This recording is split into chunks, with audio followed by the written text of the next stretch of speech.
There's no feeling more intense than starting over.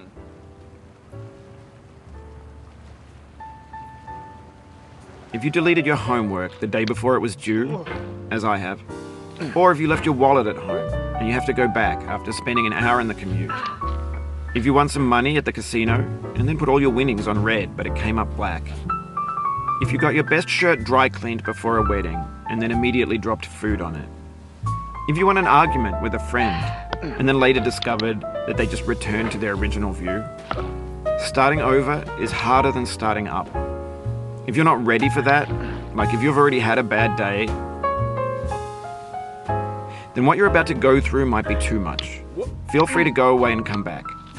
I'll be here.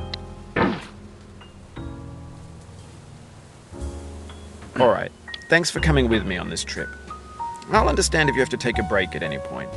Just find a safe place to stop and quit the game. And don't worry, I'll save your progress, always, even your mistakes. This game is a homage to a free game that came out in 2002, titled Sexy Hiking. The author of that game was Jazuo, a mysterious Czech designer who was known at the time as the father of B games. And B games are rough assemblages of found objects. Designers slap them together very quickly and freely, and they're often too rough and unfriendly to gain much of a following. They're built more for the joy of building them than as polished products.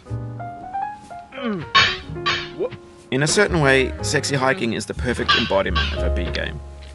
It's built almost entirely out of found and recycled parts, and it's one of the most unusual and unfriendly games of its time. In it, your task is simply to drag yourself up a mountain with a hammer. And that act of climbing, in the digital world or in real life, has certain essential properties that give the game its flavor. No amount of forward progress is guaranteed. Some cliffs are too sheer or too slippery, and the player is constantly, unremittingly in danger of falling and losing everything. Anyway, when you start Sexy Hiking, you're standing next to this dead tree that blocks the way to the entire rest of the game. It might take you an hour to get over that tree, and a lot of people never got past it. You prod and you poke at it, exploring the limits of your reach and your strength, trying to find a way up and over. And there's a sense of truth in that lack of compromise. Most obstacles in video game worlds are fake. You can be completely confident in your ability to get through them once you have the correct method or the correct equipment or just by spending enough time. In that sense, every pixelated obstacle in Sexy Hiking is real. The obstacles in Sexy Hiking are unyielding, and that makes the game uniquely frustrating. But I'm not sure Jazuo intended to make a frustrating game. The frustration is just essential to the act of climbing, and it's authentic to the process of building a game about climbing. A funny thing happened to me as I was building this mountain. I'd have an idea for a new obstacle, and I'd build it, test it, and it would usually turn out to be unreasonably hard. But I couldn't bring myself to make it easier. It already felt like my inability to get past the new obstacle was my fault as a player rather than as a builder.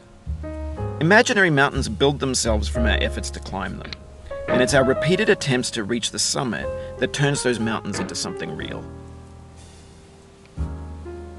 When you're building a video game world, you're building with ideas, and that can be like working with quickset cement. You mold your ideas into a certain shape that can be played with, and in the process of playing with them, they begin to harden and set until they're immutable, like rock. And at that point, you can't change the world, not without breaking it into pieces and starting fresh with new ideas.